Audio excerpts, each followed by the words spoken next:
Nós estamos aí vivendo cada mês uma cor temática para conscientizar as pessoas, para lembrar de campanhas muito importantes. Em junho, a gente tem aí o Junho Vermelho, que fala da doação de sangue. Tem o Junho Branco aqui em Ponta Grossa, sobre a conscientização contra o uso de drogas, que a gente já falou aqui.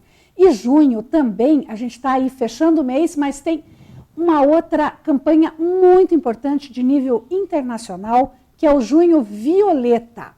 E que aqui no Brasil, uma campanha foi abraçada pela Sociedade Brasileira de Oftalmologia, que é de prevenção ao ceratocone.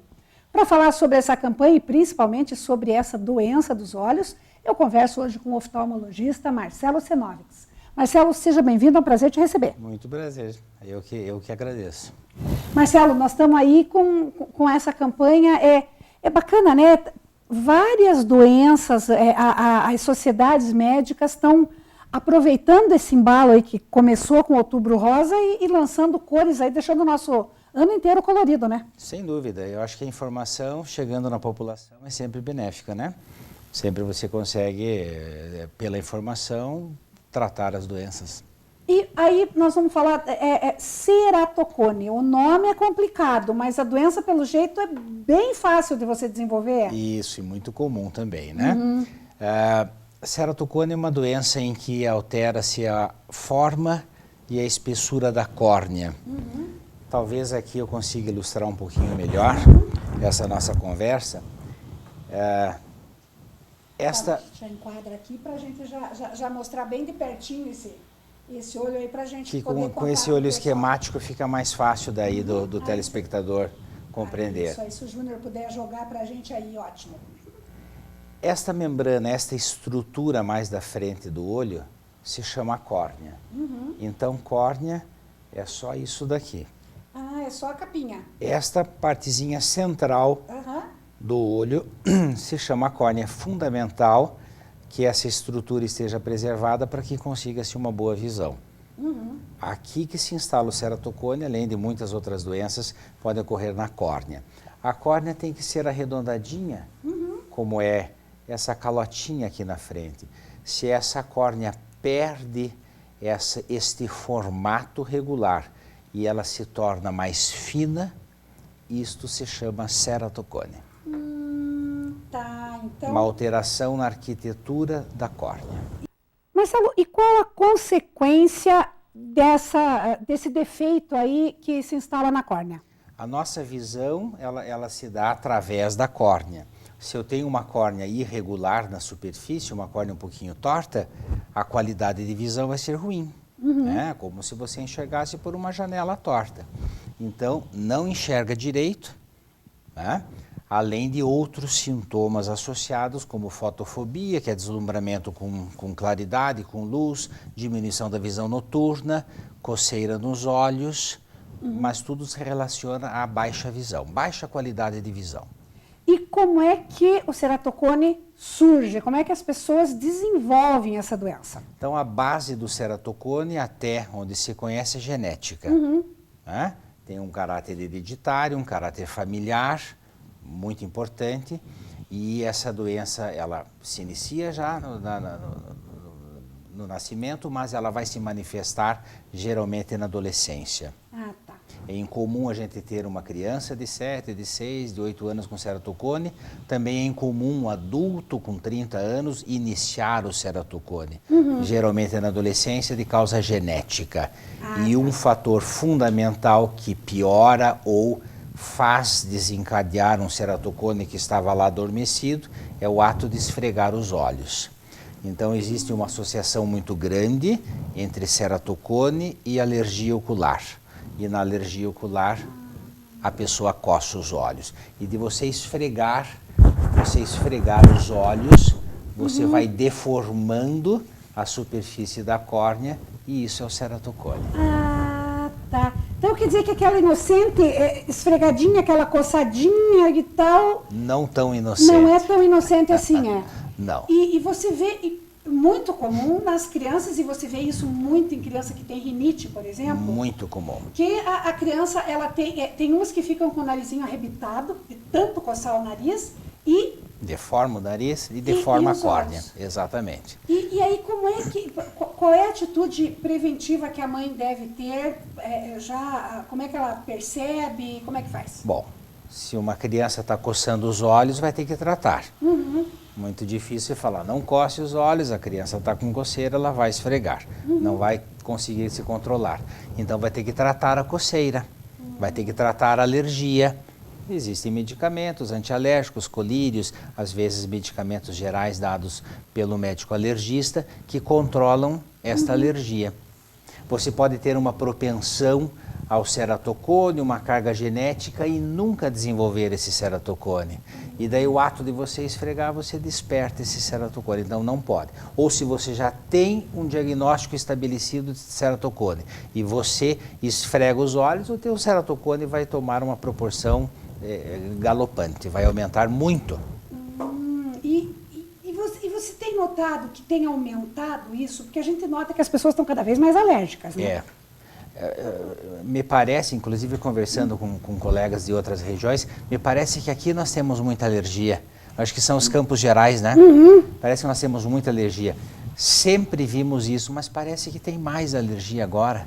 Nós temos, a impressão é essa. Eu não sei se é mais poluição ou pólen, porque diz que aqui nós temos uma prevalência muito grande de pólen. Exatamente, a gente vê que na primavera a alergia ela aumenta bastante, pela polinização. E aí isso tem levado a um aumento de casos de ceratocone?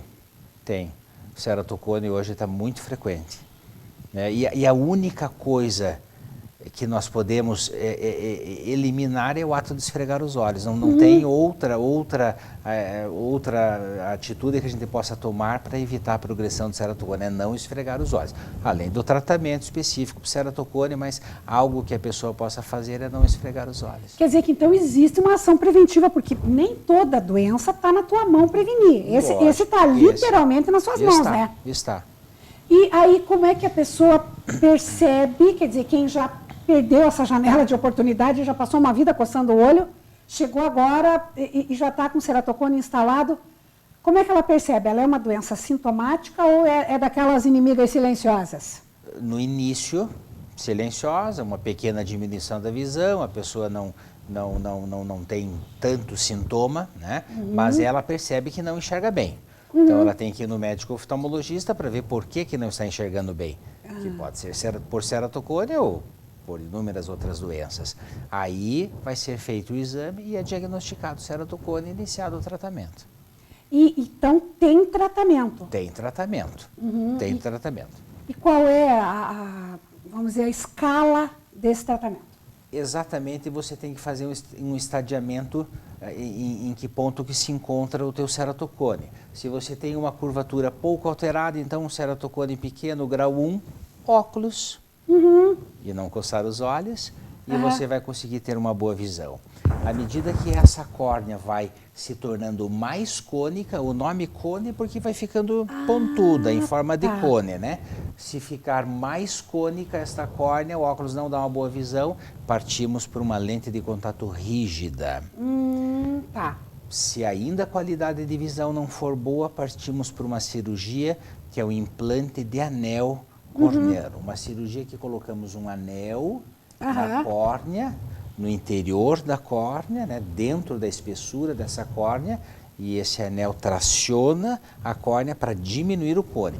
Não cura o ceratocone, diminui o cone. Se tinha um cone avançado, tem um cone inicial agora. E se mesmo com o anel não conseguir uma qualidade de visão boa, transplante de córnea. São essas as 4 modalidades: óculos, lentes de contato rígidas, anel e transplante. E existe uma cirurgia chamada crosslinking, que não é para melhorar a visão como essas outras 4 modalidades, mas é uma irradiação da córnea para que a córnea sofra um endurecimento das suas fibras de colágeno, para que você não aumente, para que você não progrida. Então eu tenho um ceratocone inicial que vai bem com óculos. Eu não quero que vá para lente, para cirurgia, para anel. Eu faço o crosslink e tento estacionar aquele ceratocone naquele momento. E o ceratocone, porque as pessoas estão acostumadas com óculos, eu não enxergo bem para longe, não enxergo bem para perto, né? O óculos lá para miopia, para hipermetropia. o ceratocone é um caminho diferente. A qualidade de visão é ruim em qualquer situação, longe, perto, indiferente. Enxerga mal. E não é e ele pode ainda ser sorteado nessa loteria genética e ter mais de um problema junto, associado? Sim. Ah, então, além disso, ele ainda pode ser o além do Você ceratocone. pode ter ceratocone, mais glaucoma, mais uma retinopatia diabética, mais uma catarata. Sei, aí é pacote completo, aí para cada um tratamento. Exatamente. E o ceratocone, então, a essas alturas, ele não é o mais grave, ele não vai levar a uma perda de visão, por exemplo, como o glaucoma? Glaucoma infinitamente mais grave que um ceratocone. Glaucoma faz, se não tratado, uma cegueira de forma irreversível, uma cegueira total e definitiva. Ceratocone você não vai ficar cego. Você pode estar com uma visão muito, muito ruim. Você ainda tem o transplante de córnea, que hoje em dia é uma cirurgia bastante segura e te retorna a visão, talvez não 100%, mas uma visão útil. Glaucoma não, né? Glaucoma nós já estamos falando de uma outra gravidade. Então, o ceratocone, se você, como qualquer doença, Marcelo, o segredo é prevenção e diagnóstico precoce. Exatamente, prevenção e diagnóstico precoce. E como é que anda por aí a visão das nossas crianças? Já aproveitando você aqui, já que a gente está falando do ceratocone, até para o pessoal ficar atento aqui com as nossas crianças, com os nossos adolescentes, porque além das alergias, das coceiras, já que você falou que é a idade mais perigosa, essa epidemia de vida digital é realmente uma ameaça para a saúde dos olhos ou isso é mito? Bom, é algo irreversível, né? Sim. Não vamos tirar os computadores, tablets e celulares. Então, o que faz? Cansaço visual, olho seco, e já tem uma coisa provada que é o aumento da miopia. Miopia. Então, o esforço visual de perto, o míope, coloca aqui o tablet, o celular, e isso parece estar relacionado a uma progressão maior da miopia, não de ceratocone, de miopia. E aí, tem ações que possa se tomar para se prevenir, usar por menos tempo, ou colocar mais longe, ou usar o tal do óculos de descanso. Existe isso, óculos de descanso? Você tem um grau pequeno, que você não é tão dependente daquele grau, e daí chama-se de óculos de descanso. É um grau para a vista cansada precisa de cama, né? Exatamente. É um óculos que você não é tão dependente, então eu uso só quando eu vou forçar os meus olhos, é para descansar, virou esse termo, que na verdade é errado, né? É um grau baixo, né? Um grau baixo. E isso ajuda, quer dizer, o pessoal... Tem como você prevenir esse cansaço visual para o uso dos equipamentos eletrônicos? Diminuir brilho de tela, usar com luz acesa, com luz apagada, ou não? Isso parece que não. Então, a distância é fundamental. Eu posso lidar com o celular ou um tablet aqui, não aqui. Uns 40 centímetros. Exatamente, 40 centímetros. Usar bastante a visão de longe, tá? Então, o míope tem uma visão baixa de longe, você tem que olhar para longe, você tem que ter atividade externa, você tem que ter esporte, você tem que andar na rua. Você não pode ficar dentro de casa trancado num celular. Isso vai aumentar a tua miopia. Então, você ter atividades que não sejam só as de perto e quando estiver na atividade de perto, afastar um pouquinho mais. Isso vai dar uma ajuda aí. Vai ajudar. Com o pessoal. E com relação ao ceratocone, não esfregar os olhos. É um tratamento diferente, né? Sentindo qualquer tipo de desconforto, Exato. Qualquer sintoma que você tenha, porque às vezes a gente sempre está conversando com médicos aqui no programa, e eu sempre gosto de perguntar o seguinte: quando é a hora de você procurar ajuda? Porque às vezes não é qualquer espirro que você já tem que sair correndo, né? Lógico. Procurar. Então, quando que é a hora, quando que é o momento de você procurar um oftalmologista com relação à suspeita do ceratocone? Do ceratocone, baixa visão, né? Se você está enxergando muito bem, você não vai pensar em ceratocone. Né? Então, percebeu que a visão está ruim? Você tem que procurar, porque se não for ceratocone, vai ser outra patologia. Porque e o problema da baixa visão é que às vezes a criança, o padrão dela sempre foi aquele, ela acha que aquilo é normal, né? Não reclama. Então, hoje, a Sociedade de Oftalmopediatria preconiza o primeiro exame oftalmológico com 1 ano de idade. Olha, isso... Já é feito o teste de olhinho lá na sala de parto, né? Lá no berçário, e daí o exame oftalmológico com 1 ano de idade. Isso é uma diretriz relativamente nova, né, Marcelo? Eu acho que é nova, é de pouco tempo. Porque quando nós tínhamos os nossos filhos pequenos aí, não se falava nisso, assim. né? A escola era a porta de entrada do oftalmo. Que continua sendo muito importante, né? Muitas vezes a criança não reclama, os pais não notam nada, mas existem as triagens na escola, o professora que nota que a criança está forçando os olhos, e isso é uma coisa muito importante. Muitas vezes a suspeita inicia lá, na escola, nesses testes, nessas triagens que são muito importantes. Tá certo, Marcelo, muito obrigada. Foi um prazer conversar com você. Tenho certeza que ajudou muita gente. E sempre que eu tiver dúvida, pode ter a mais absoluta certeza que eu vou abusar da tua presença aí. Estou à disposição. Obrigado. Obrigada a você. Bom, tchau. E é um instante só e a gente já volta. Não saia daí.